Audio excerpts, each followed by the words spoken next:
Bull market में retail investors की दो सबसे बड़ी गलतियाँ, एक वो कि स्टॉक बहुत ज़्यादा जल्दी बेच देना और दूसरी कि स्टॉक को नहीं बेचा और वो बुल मार्केट में पार्टिसिपेट नहीं किया। तो आइए समझते हैं कि इन दोनों सिनेरियोज़ को कैसे हैंडल करना चाहिए,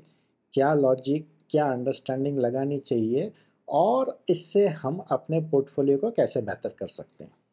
आइए शुरू करते हैं।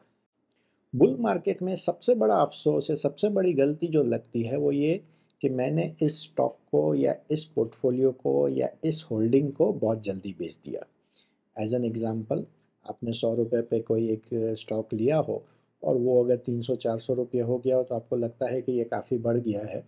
और इसलिए उसको आप बहुत जल्दी बेच देते हैं और ₹400-500 में बेचने के बाद आप देखते हैं कि वो ₹800-900 तक भी गया। ये एक हाइपोथेटिकल एग्ज़ाम्पल है, लेकिन 3-4 गुना हो जाने के बाद आपने उसको बेच दिया और वहाँ से वो फिर से डबल ट्रिपल हो गया। और बुल मार्केट में ऐसे बहुत सारे सिचुएशंस, ऐसे बहुत सारे सिनेरियोज़ होते हैं।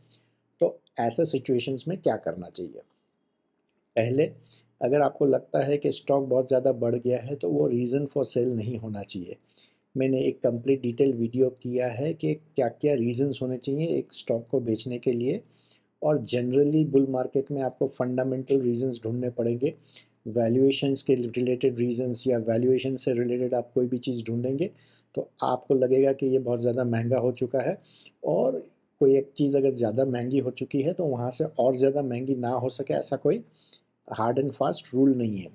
तो इसलिए हाँ, बहुत जल्दी बेचने की गलती अगर आपने की है, तो आपको ये मालूम होगा कि अब ये गलती नहीं दोहरानी है। लेकिन अगर आपने ये गलती नहीं भी की है, तो इसमें ध्यान रखिएगा कि अगर फंडामेंटल सही है, कंपनी की ग्रोथ ट्रैजेक्टरी सही है, कंपनी अगर ठीक-ठाक अपने फ्यूचर प्रेडिक्शंस कर रही है और उसके ऊपर वो चल रही है, तो उसको माने ना देखना या भूल जाना ही बेहतर है, ना कि आप उसको डेली ट्रैक करें और कहीं न कहीं आप उस माने तेज़ रफ़्तार गाड़ी में से उतर जाएँ या तेज़ रफ़्तार जो ऑनगोइंग उसके अंदर बुल मार्केट चल रहा है, उसमें से आप उतर जाएँ। लंबा पैसा अगर आपको बनाना है, तो आपको बुल मार्केट टोटली राइड करना पड़ेगा और इसमें 3-4 गुना पे या 2-3 गुना पे अगर आपने या डबल पे आपने कोई स्टॉक को निकाल दिया, तो मेरे हिसाब से वो बहुत ज़्यादा जल्दी भी हो सकता है। और दूसरा सबसे इम्पोर्टेंट प्रॉब्लम बुल मार्केट का ये होता है कि आपने कोई स्टॉक को नहीं बेचा और वो वहीं पे लिंगर कर रहा है और नेक्स्ट रैली जो आई उसमें उसने पार्टिसिपेट नहीं किया। ऐसा बहुत बार होगा कि अगर कोई स्टॉक 2-3 गुना हो चुका है, तो वो थोड़ा-सा ब्रीदर लेगा, फंडामेंटल्स कैच अप करेंगे, वैल्यूएशंस कैच अप करेंगे। जिन लोगों ने बहुत जल्दी उसको लिया है, वो उसमें ऑफलोड भी होंगे, उन लोगों को और कोई अपॉर्च्युनिटी दिख रही है।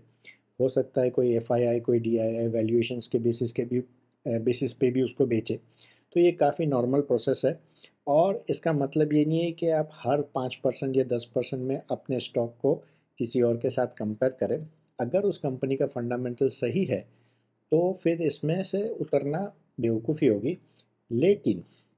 इस बुल मार्केट को आपको ये भी याद रखना है कि जो स्टॉक्स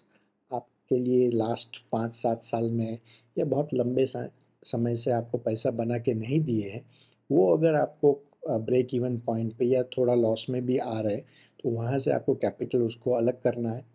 और इस बुल मार्केट में जो सेक्टर्स नहीं चले हैं, वो सेक्टर्स अब अगर चलना चालू होते हैं, तो उन सेक्टर्स में एलोकेशन बढ़ाना चाहिए या फिर ऐसे कंपनीज़ जिनका फंडामेंटल्स अभी भी स्ट्रॉन्ग है और वो अभी भी अपने फुल फंडामेंटल्स के ऊपर नहीं है। जैसे कि आपको कोई कंपनी लगती है कि ये अगर 20 या 30 के पी पे होनी चाहिए, लेकिन अभी भी वो 15 या 17 या 20 के पी पे है। आपने 10 पे खरीदा था या आपकी बाइंग प्राइस पे वो 10 के पी पे, अभी वो 30 के पी पे, आपको लगता है कि 40-50 तक भी कोई प्रॉब्लम नहीं है, तो ऐसी विनिंग पोजीशंस में ऐड करना ज़्यादा बेहतर होगा।